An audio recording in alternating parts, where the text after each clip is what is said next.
ಪ್ರೀತಿಯ ಸ್ನೇಹಿತರೆ, ನಿಮ್ಮೆಲ್ಲರಿಗೂ ನಮಸ್ಕಾರ. ನಾನು KJ ಸುರೇಶ್. ಕರಾವಳಿ ಮೂವಿ ಗುರುದತ್ ಗಾಣಿಗ ಅವರ ನಿರ್ಮಾಣದ ಚಿತ್ರ. ಪ್ರಜ್ವಲ್ ದೇವರಾಜ್ ಅವರು ನಾಯಕ ನಟರಾಗಿ ನಟಿಸಿರುವ ಚಿತ್ರ. ಆದರೆ ಕರಾವಳಿ ಸಿನಿಮಾದ ಒಂದು ಟ್ರೈಲರ್ ಲಾಂಚಿಂಗ್ ಸಂದರ್ಭದಲ್ಲಿ ವಿವಾದ ಆಗಿದೆ. ಕಾರಣ, ಪ್ರಜ್ವಲ್ ದೇವರಾಜ್ ಅವರ ಅಭಿಮಾನಿಗಳು ಗುರುದತ್ ಗಾಣಿಗ ಅವರ ವಿರುದ್ಧ ಸಿಡಿದೆದ್ದಿದ್ದಾರೆ, ರೊಚ್ಚಿಗೆದ್ದಿದ್ದಾರೆ. ಯಾಕೆಂದರೆ ಆ ಒಂದು ಲಾಂಚಿಂಗ್ನಲ್ಲಿ ಬಿಡುಗಡೆಯಾದಂಥ ಆ ಲಾಂಚಿಂಗ್ನ ಒಳಗಡೆ ಇರುವಂಥ ದೃಶ್ಯಗಳಲ್ಲಿ, ಆ ಟ್ರೈಲರ್ ಒಳಗಡೆ ಇರುವಂಥ ದೃಶ್ಯಗಳಲ್ಲಿ ಪ್ರಜ್ವಲ್ ದೇವರಾಜ್ ಅವರ ಧ್ವನಿ ಇಲ್ಲ. ಆಮೇಲೆ ಪ್ರಜ್ವಲ್ ದೇವರಾಜ್ ಅವರು ಆ ಲಾಂಚಿಂಗ್ ಕಾರ್ಯಕ್ರಮಕ್ಕೆ ಬಂದಿಲ್ಲ. ಇದು ದೊಡ್ಡ ವಿವಾದವಾಗಿ ಪರಿಣಮಿಸಿದೆ. ಸ್ನೇಹಿತರೆ, ಕನ್ನಡ ಇಂಡಸ್ಟ್ರಿ ಸ್ವಲ್ಪ ಸ್ವರ್ಗದಂಗೆ ಕಾಣ್ತಾ ಇದೆ. ಇನ್ನೂ ಅದು ಪುಟಿದೇಳಬೇಕಾಗಿದೆ. ಕಾರಣಗಳು ಹಲವಾರು ಇರ್ತವೆ. ನಿರ್ಮಾಪಕರು ಬೇಕು, ದುಡ್ಡು ಹಾಕೋರು ಬೇಕು, ಮತ್ತು ಜನ ನೋಡಬೇಕು. ಇವತ್ತಿನ ಈ ಡಿಜಿಟಲ್ ಜಮಾನದಲ್ಲಿ ಜನಗಳು ಥಿಯೇಟ್ರ್ಗಳಿಗೆ ಹೋಗಿ ಸಿನಿಮಾನ ನೋಡುವ ಪ್ರವೃತ್ತಿ ಹೆಚ್ಚಾಗ್ತಿದೆಯಾ ಅಂತ ನೋಡಿದ್ರೆ ಇಲ್ಲ, ಕಡಿಮೆ ಆಗ್ತಾ ಇದೆ. ಕಾರಣ, ಜನ ಒ ಟಿ ಟಿ ಪ್ಲಾಟ್ಫಾರ್ಮ್ಗಳಲ್ಲಿ, ಯಾವುದ್ಯಾವುದೋ ಬೇರೆ ಬೇರೆ ವೇದಿಕೆಗಳಲ್ಲಿ, ವೆಬ್ ಸೀರೀಸು, ಆಮೇಲೆ ಯೂಟ್ಯೂಬ್ಗಳಲ್ಲಿ ಬೇರೆ ಬೇರೆ ಕಡೆ ಮೂವಿಗಳನ್ನು ನೋಡುವ ಸಂಖ್ಯೆ ಹೆಚ್ಚಾಗ್ತಾಯಿದೆ. ಅಂದರೆ ಜನ ಸಮಯ ಮಾಡಿಕೊಂಡು ಒಂದೊಳ್ಳೆ ಮೂವಿ ಬಂದಿದೆ, ಥಿಯೇಟ್ರಿಗೆ ಹೋಗೋಣ, ಮೊದಲು ಬರ್ತಿದ್ರಲ್ಲ ಆ ಥರದ ವಾತಾವರಣ ಕಡಿಮೆ ಆದಂಗೆ ಕಾಣ್ತದೆ. ಅದಕ್ಕೆ ಕಾರಣ ಒಂದು, ಇವತ್ತಿನ ಡಿಜಿಟಲ್ ಜಮಾನ, ಜೊತೆಗೆ ಒಳ್ಳೆಯ ಸಿನಿಮಾಗಳು ಕೂಡ ಹೆಚ್ಚೆಚ್ಚು ಬರಬೇಕಾಗಿದೆ. ಆ ಕಾರಣಕ್ಕೋಸ್ಕರನೂ ಕೂಡ ಇದೆಲ್ಲ ರೀಸನ್ ಇರಬಹುದು. ಈಗ ನೋಡಿ, ಕರಾವಳಿ ಸಿನಿಮಾದಲ್ಲಿ ಯಾಕೆ ಈ ರೀತಿ ಒಬ್ಬ ನಾಯಕ ನಟನನ್ನು, ತಾನೇ ಅಭಿನಯಿಸಿರುವ ಒಂದು ಕರಾವಳಿ ಮೂವಿಯಲ್ಲಿ ನಾಯಕ ನಟನೇ ಬಂದಿಲ್ಲ ಅಂದರೆ ಅದ್ರ ಕತೆ, ಸಿನಿಮಾದ ಕತೆ ಏನು, ಸಿನಿಮಾ ತಂಡ ಪ್ರಚಾರ ಮಾಡೋದು ಹೇಗೆ? ಈ ರೀತಿ ಕಾಂಟ್ರವರ್ಸಿಗಳಾದರೆ, ಈ ರೀತಿ ಅಸಮಾಧಾನಗಳು ನಿರ್ಮಾಪಕರ ನಡುವೆ, ನಾಯಕ ನಟರ ನಡುವೆ ಬಂದರೆ ಸಿನಿಮಾ ಗೆಲ್ಲೋದು ಹೇಗೆ? ಭಾಳ ಕಷ್ಟ ಆಗುತ್ತೆ. ನನಗನ್ಸುತ್ತೆ ಈಗ ಏನು ಕಾರಣ ಅಂತ ನೋಡಿದ್ರೆ, ಈಗ ಗುರುದತ್ ಗಾಣಿಗ ಅವರು ಮಾಧ್ಯಮಗಳ ಮುಂದೆ ಹೇಳಿದ್ದಾರೆ, ನಾನು ಪ್ರಜ್ವಲ್ ದೇವರಾಜ್ ಅವರಿಗೆ 1,25,00,000 ದುಡ್ಡು ಕೊಡ್ತೀನಿ ಅಂಥೇಳಿ, ಅಂದರೆ ಸಂಭಾವನೆ, ಸಿನಿಮಾದಲ್ಲಿ ನಟನೆ ಮಾಡೋದಕ್ಕೆ ಕೊಡ್ತೀನಿ ಅಂತ ಹೇಳಿದ್ದೆ. 1 ಕೋಟಿ ಕೊಟ್ಟಿದ್ದೀನಿ, ಇನ್ನು 25,00,000 ಕೊಡೋದು ಬಾಕಿ ಇದೆ. ಸೊ ಅದನ್ನು ಕೊಡ್ತೀನಿ. ಆದರೆ ಸಮಸ್ಯೆ ಏನು ಅಂದರೆ, ಆ ಒಂದು ವಾಯ್ಸ್ ಡಬ್ಬಿಂಗ್ಗೆ ಕರಾವಳಿ ಭಾಗದ ಒಂದು ಸೊಗಡು, ಅಲ್ಲಿನ ಸಂಸ್ಕೃತಿಯ ಚಿತ್ರ ಆಗಿರೋದ್ರಿಂದ ಈ ಪ್ರಜ್ವಲ್ ದೇವರಾಜ್ ಅವರ ವಾಯ್ಸ್ ಸೂಕ್ತ ಆಗುತ್ತಾ, ಅಥವಾ ಆ ಒಂದು ಭಾಷೆನವರು ಮಾತಾಡೋದಕ್ಕೆ ಅಥವಾ ಅದನ್ನು ಹೇಳೋದಕ್ಕೆ ಆಗುತ್ತಾ ಅಂಥೇಳಿ ಹೇಳಿದ್ದಾರೆ. ಇನ್ನು 25,00,000 ಬಾಕಿ ಇದೆ ಅಂತ ಹೇಳಿದ್ದಾರೆ. ಸೊ ಆ ಕಾರಣಕ್ಕೋಸ್ಕರ ಬಂದಿಲ್ವೇನೋ ಅನ್ನೋದು ಅವರ ಒಂದು ವಾದ. ಪ್ರಜ್ವಲ್ ದೇವರಾಜ್ ಅವರು ಕೂಡ ಕೆಲವು ಮಾಧ್ಯಮಗಳಿಗೆ ಮಾತಾಡಿದ್ದಾರೆ. ವಿವಾದ ಏನೂ ಇಲ್ಲ ಸರ್, ನನಗೆ ಕೊಡಬೇಕಾಗಿರುವ ಪೇಮೆಂಟನ್ನು ಕಂಪ್ಲೀಟ್ ಮಾಡಿಲ್ಲ. ಸೊ ನಾನು ಕೆಲವು ಸಿನಿಮಾಗಳಲ್ಲಿ ನನಗೆ ಕೊಡಬೇಕಾಗಿರೋ ಸಂಭಾವನೆಯನ್ನು ಕೂಡ ನಾನು ಹೆಚ್ಚು ಕೇಳಿಲ್ಲ. ಕಾರಣ ಏನಂತ, ಒಂದು ಪ್ರೀತಿ, ಒಂದು ಪರಸ್ಪರ ಕಷ್ಟವನ್ನು ಅರ್ಥ ಮಾಡ್ಕೊಳ್ಳೋ ಸಲುವಾಗಿ ನಾನು ಕೇಳಿಲ್ಲ.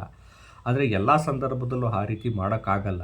ಯಾಕೆಂದರೆ ಅಷ್ಟು ಎಲ್ಲ ಕಡೆ ತ್ಯಾಗ ಮಾಡೋದಕ್ಕೆ ಅಥವಾ ಬಿಡೋದಕ್ಕೆ ನನ್ನ ಪರಿಸ್ಥಿತಿನೂ ನಾನು ಯೋಚನೆ ಮಾಡಬೇಕಲ್ಲ. ಸೊ ನನಗೆ ಕೊಡಬೇಕಾಗಿರೋ ಪೇಮೆಂಟ್ ಕೊಟ್ಟಿಲ್ಲ. ಫಸ್ಟ್ ಪೇಮೆಂಟ್ ಕ್ಲಿಯರ್ ಮಾಡಿ ಆಮೇಲೆ ನಾನು ಡಬ್ಬಿಂಗ್ ಮಾಡ್ತೀನಿ ಅಂತ ಹೇಳಿದ್ದೆ. ಆದರೆ ಅವರು ನಾನು ಕರೆದೂ ಇಲ್ಲ, ಡಬ್ಬಿಂಗೂ ಮಾಡಿಸಿಲ್ಲ ಸೊ ಅಂತ ಹೇಳಿದ್ದಾರೆ. ನನಗನ್ಸುತ್ತೆ ಇಲ್ಲಿ ನಿರ್ಮಾಪಕರ ತಪ್ಪ, ಅಥವಾ ಪ್ರಜ್ವಲ್ ದೇವರಾಜ್ ಅವರ ತಪ್ಪ, ಅಥವಾ ರಾಜ್ ಬಿ ಶೆಟ್ಟಿ ಅವ್ರದ್ದು ತಪ್ಪ. ರಾಜ್ ಬಿ ಶೆಟ್ಟಿ ಅವರು ಕೂಡ ಅದರಲ್ಲಿ ಪ್ರಮುಖ ಪಾತ್ರವನ್ನು, ಅಂದರೆ ಸಿನಿಮಾದ ಒಂದು ಒಳ್ಳೆಯ ಪಾತ್ರವನ್ನು ಅವರು ಅಭಿನಯಿಸಿದ್ದಾರೆ. ಅವರು ಏನೋ ಒಂದು ಸ್ಟೇಟ್ಮೆಂಟ್ ಕೊಟ್ಟಿದ್ದಾರೆ, ನಾವು ಮನುಷ್ಯರಂತೆ ಮಾತಾಡಿದ್ರೆ ನಾನು ಮಾತಾಡೋದಕ್ಕೆ ರೆಡಿ ಇದ್ದೀನಿ ಅಂತ ಹೇಳಿ ಹೇಳಿದ್ದಾರೆ. ಎಲ್ಲ ನೋಡಿದಾಗ ಫಸ್ಟು ನನಗನ್ಸುತ್ತೆ ಸಿನಿಮಾ ಗೆಲ್ಲಬೇಕಾಗಿದೆ. ಆಮೇಲೆ ಈ ರಾಜ್‌ಕುಮಾರ್ ಒಂದು ಮಾತು ಹೇಳ್ತಿದ್ರು ಯಾವಾಗಲೂ, ನಿರ್ಮಾಪಕರಲ್ಲ ಅವರು ಅನ್ನದಾತರು ಅಂತ.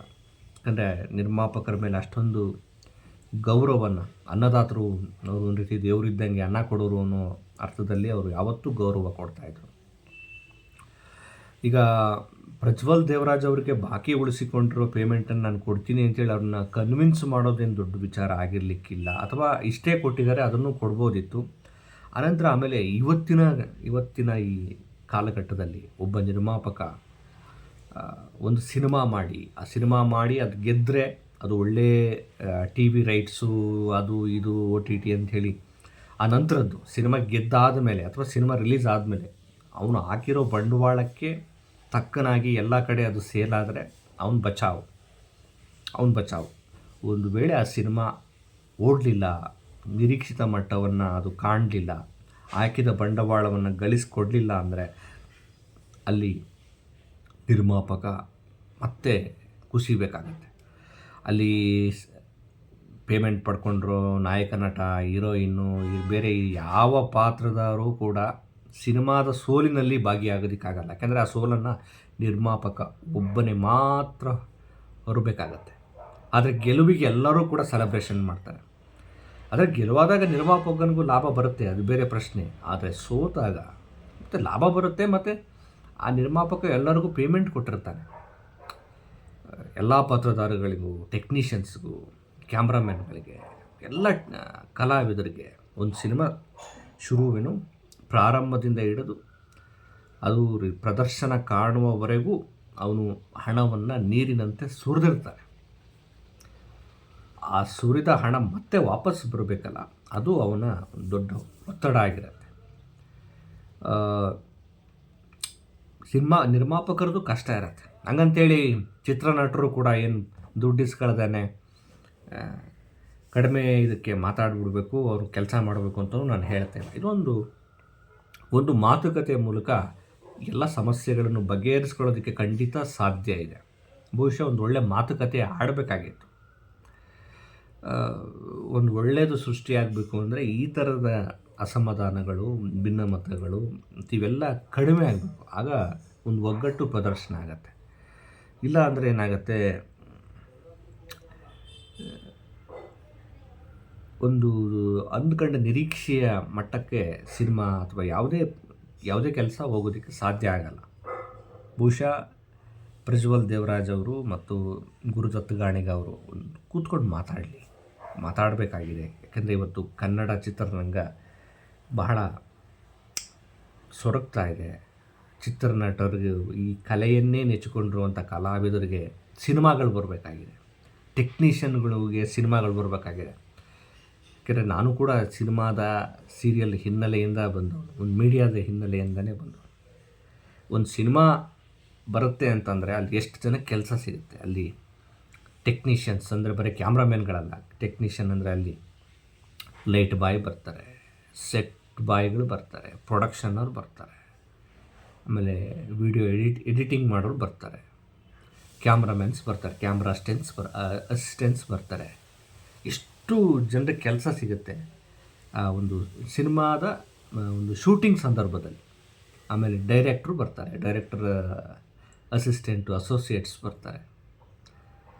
ಆಮೇಲೆ ಕಲಾವಿದರಿಗೆ ಕೆಲಸ ಸಿಗುತ್ತೆ, ಸಹ ಕಲಾವಿದರಿಗೆ ಕೆಲಸ ಸಿಗುತ್ತೆ, ಜೂನಿಯರ್ ಆರ್ಟಿಸ್ಟ್ಗಳಿಗೆ ಕೆಲಸ ಸಿಗುತ್ತೆ, ಕಲಾನಟರಿಗೆ ಕೆಲಸ ಸಿಗುತ್ತೆ. ಆಮೇಲೆ ಊಟ ಕೊಡೋರಿಗೆ ಮತ್ತು ಅದೆಲ್ಲ ನೋಡ್ಕೊಳ್ಳೋರಿಗೆ ಎಷ್ಟು ಡಿಪಾರ್ಟ್ಮೆಂಟ್ಗಳಿದೆ. ಒಂದು ಸಿನಿಮಾ ಅಂದರೆ ಸುಮ್ಮನೆ ಅಲ್ಲ, ಎಲ್ಲರ ಶ್ರಮ ಅದು.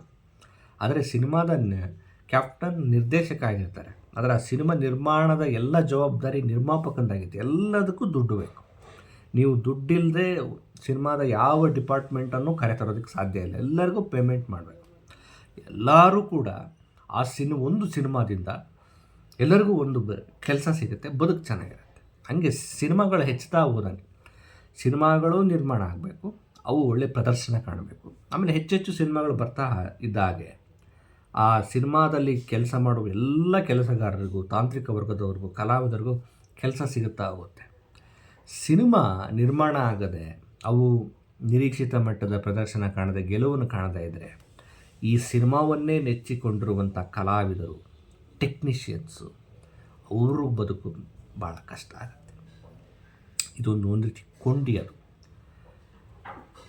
ಸೊ ನಮಗೆ ಸಿನಿಮಾ ಅಂದರೆ ಹೀರೋಗಳು ಕಾಣ್ತಾರೆ, ಹೀರೋಯಿನ್ಸ್ ಕಾಣ್ತಾರೆ, ನಿರ್ಮಾಪಕರು, ಕ್ಯಾಮ್ರಾ ಅದೇ ಶೂಟಿಂಗ್ ಟೈಮ್ ನೀನು ರಿಲೀಸ್ ಟೈಮಲ್ಲಿ ನಿರ್ದೇಶಕರು ಕಾಣ್ತಾರೆ. ಆದರೆ ಆ ಸಿನಿಮಾದ ಹಿಂದೆ ಕೆಲಸ ಮಾಡಿದರೆ ಎಷ್ಟೋ ದೊಡ್ಡ ತಾಂತ್ರಿಕ ವರ್ಗದ ದೊಡ್ಡ ಬಳಗವೇ ಇರುತ್ತೆ.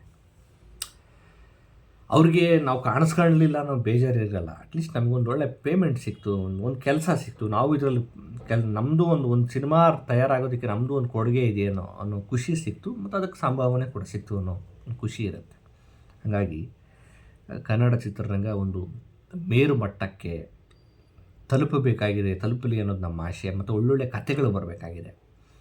ಇಲ್ಲಿ ಹೊಸ ಕಲಾವಿದರು ತುಂಬ ಇದ್ದಾರೆ, ಅವ್ರಿಗೂ ವೇದಿಕೆಗಳು ಸಿಗಲಿ ಅಂತ.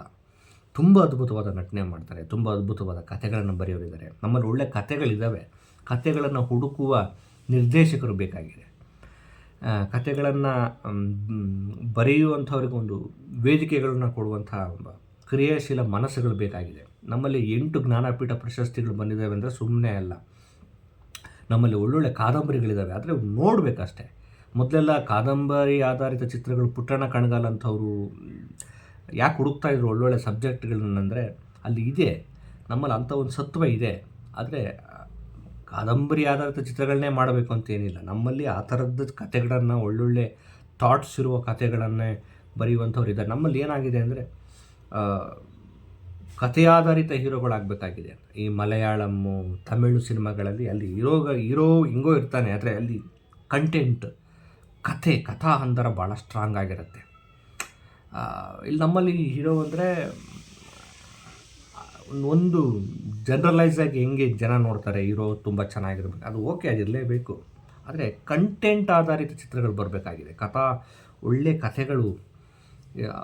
ಸೊ ಆಗ ಜನರ ಅಭಿರುಚಿ ಚೇಂಜ್ ಆಗುತ್ತೆ ಅಂತ. ಆ ಅಭಿರುಚಿಗಳು ಕನ್ನಡದಲ್ಲೂ ಬರಬೇಕಾಗಿದೆ. ಇಲ್ಲಾಂದರೆ ಒಳ್ಳೆ ಹೀರೋಯಿನ್ ಹಾಕೊಂಡಿರ್ತೀರಿ, ಆ ಕಥೆನೇ ಟೊಳ್ಳಾಗಿರುತ್ತೆ, ಅದರಲ್ಲಿ ಸ್ಟಫ್ ಇರಲ್ಲ, ಆ ಸತ್ವ ಇರಲ್ಲ. ಅವಾಗ ನೀವು ಎಷ್ಟು ಕೋಟಿ ಹಾಕೋರು ಏನು ಪ್ರಯೋಜನ? ಕಥೆ ಗಟ್ಟಿಯಾಗಿರ್ಬೇಕು, ಚಿತ್ರಕಥೆ ಗಟ್ಟಿಯಾಗಿರ್ಬೇಕು, ಅದು ಏನೋ ಒಂದು ಹೊಸತನ್ನು ಹೇಳಬೇಕು, ಜನರನ್ನು ಒಂದು ಹೊಸ ಅಭಿರುಚಿ ಕೊಂಡೊಯ್ಯಬೇಕು. ಆ ಥರದ ಬಂದಿದ್ದಾರೆ. KGF ಬಂತು, ಕಾಂತಾರ ಬಂತು, ಒಳ್ಳೊಳ್ಳೆ ಸಣ್ಣ ಚಿತ್ರಗಳು ಕೂಡ ಬರ್ತಿದ್ದಾವೆ. ಆ ಥರದ ನೆಲೆಯಲ್ಲಿ ಬರಲಿ ಅಂತ ನನಗನ್ಸುತ್ತೆ. ಒಂದು ಸಿನಿಮಾದ ಯೂನಿವರ್ಸಿಟಿನೇ ಬರಬೇಕು. ಸಿನಿಮಾದ ಯೂನಿವರ್ಸಿಟಿನೇ ಶಿಕ್ಷಣದಲ್ಲಿ ಸಿನಿಮಾ ಬರಬೇಕಾಗಿದೆ. ಹಂಗೆ ಬಂದು ಚಿತ್ರರಂಗ ಚೆನ್ನಾಗಿ ಬೆಳೀಲಿ, ಎಲ್ಲರಿಗೂ ಕೆಲಸ ಸಿಗಲಿ.